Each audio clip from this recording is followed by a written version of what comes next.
Никој не говори за правните последици. Не е ова така само. Не е ова како што ни викавте. Па добро, бугарите ки внесеме и толку како што. Како бе толку? Абе не е така. Знаете зашто не е така? Затоа што ние немаме граѓански концепт на држава, туку имаме етнички концепт, ние имаме трибалистички заостанат примитивен концепт на држава. Ние сме поделени на етнички групи. И тие етнички групи имаат колективни права, за разлика во Бугарија каде што немаат. Тоа значи дека секој народ кој ќе го споменувате или малцинства ги викаат у светот, ама ние сме политички многу коректни, има право, потоа има колективно право, имаме лекс специјалис за малцински права на тие заедници. Имаат право на образование, ќе се вадат нови бугарски пасоши, еве сега за 250 денара министерот им возможи.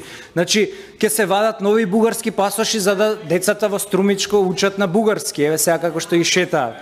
Или ќе се овозможи радио и ТВ програма на македонската телевизија на бугарски јазик, каде што ќе ви пуштаат документарци како Гоце Делчев бил бугарин, како Илинденско преображденско востание и така натаму. Потоа празници на малцинствата ќе треба да ставиме државни и ќе ни го стават тој празникот за Сан Стефанска Бугарија, така, и ние самите ќе си го славиме празникот во кој што дел од картата на Македонија со Охрид како столица е дел од таа Сан Стефанска Бугарија.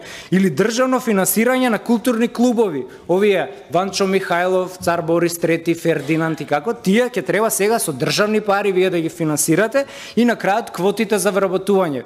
Како што имаме рамковен сега за албанците, ќе имаме така рамковен и за бугарите и ќе ги вработуваме по квоти. Значи никој не ги кажувате правните последици кои од тоа ќе произлезат од тоа преамбула ставање народ и тоа е тоа.